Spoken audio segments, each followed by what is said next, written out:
Shalom. Renungan firman Tuhan pagi hari ini terambil dari Ibrani 10 ayat 25. Janganlah kita menjauhkan diri dari pertemuan-pertemuan ibadah kita seperti dibiasakan oleh beberapa orang, tetapi marilah kita saling menasihati dan semakin giat melakukannya menjelang hari Tuhan yang mendekat. Ibadah bersama dirancang sebagai sinyal yang memperingatkan Anda akan adanya perang memperebutkan kendali hati Anda dan pertolongan yang ditemukan hanya di dalam Yesus Kristus. Salah satu alasan Allah memanggil kita untuk berkumpul bersama secara teratur adalah karena kita manusia yang begitu pelupa. Kita lupa siapa Allah dan berusaha hidup berdasarkan jasa dan kekuatan kita sendiri. Kita lupa betapa rusaknya dunia tempat kita hidup, sehingga kita hidup dengan pengharapan yang tidak nyata dan rentan terhadap godaan. Kita lupa alangkah berlimpahnya sumber daya kita di dalam Kristus, alangkah lengkapnya perbendarahannya, dan alangkah berharganya bahwa Dia senantiasa dekat pada kita. Kita lupa betapa firman Allah itu bijaksana, membesarkan hati, melindungi, dan melegakan hati kita.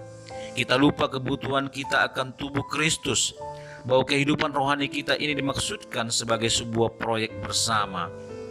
Kita lupa bahwa kita bukan saja diberkati menjadi penerima anugerah Allah, melainkan telah dipanggil menjadi alat anugerah itu di dalam kehidupan sesama. Kita lupa bahwa ada musuh yang benar-benar berkeliling mencari mangsa untuk menelan kita secara rohani. Kita lupa bahwa kehidupan tidak pernah dapat ditemukan di dalam dunia fisik.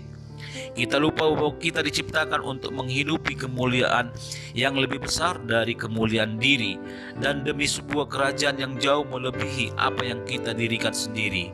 Benar, kita perlu berkumpul lagi dan melalui ibadah, pemuritan, khotbah, dan saling bersekutu untuk mengingat yang seharusnya. Bila tidak, maka kita akan selalu lupa. Salah satu hal yang kita lupakan adalah bahwa peperangan besar yang terutama dalam kehidupan kita bukanlah perang dengan hal-hal di luar diri kita. Ini adalah perang yang masih berkecamuk di dalam kita, di dalam setiap situasi, lokasi, dan relasi dalam hidup kita. Ada peperangan untuk mengendalikan hati kita. Ini merupakan perang di atas peperangan karena kita diciptakan Allah untuk menghidupi hati kita. Artinya, apa yang menguasai hati kita membentuk perkataan dan tindakan kita. Jadi peperangan besar ini bukanlah peperangan kecil yang terkait hubungan antar sesama atau utang piutang, kepemilikan, materi, popularitas, dan lain sebagainya. Tidak, peperangan ini lebih mendasar dari semua itu. Hal ini ditanggapi dalam 2 Korintus 5 ayat 15. Dan Kristus telah mati untuk semua orang, supaya mereka yang hidup tidak lagi hidup untuk dirinya sendiri, tetapi untuk Dia yang telah mati dan telah dibangkitkan untuk mereka. Akankah kita hidup demi diri sendiri? Menurunkan kehidupan hanya sebatas keinginan kita, perasaan kita, kebutuhan kita, tuntutan kita, impian kita, dan seterusnya? Atau maukah kita hidup bagi Allah? Mungkin semua ini kedengarannya bersifat teologis. Tidak, sebaliknya ini sangatlah praktis. Setiap hari Anda merekatkan harapan dan impian hati Anda, kepuasan dan sukacita Anda kepada sesuatu. Setiap hari Anda menatap sesuatu demi Anda mendapatkan kehidupan. Setiap hari Anda memberikan diri pada sesuatu dengan harapan hal itu dapat memberikan damai dan sukacita. Setiap hari Anda menempelkan identitas Anda pada sesuatu, dan hanya ada 2 tempat untuk berpaling. Jika Anda mencarinya dalam dunia fisik, Anda berada dalam jalan menuju kekecewaan. Atau jika Anda mencarinya pada Sang Pencipta, Anda berada di jalan menuju damai sejahtera yang kekal.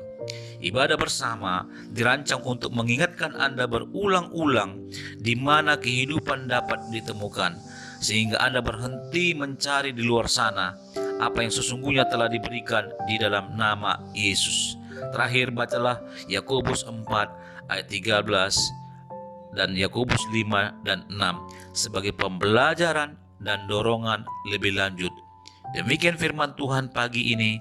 Tuhan memberkati Anda dimanapun Anda mendengarkan renungan ini. Saya Nelson Panjaitan. Tuhan Yesus memberkati Anda. Shalom.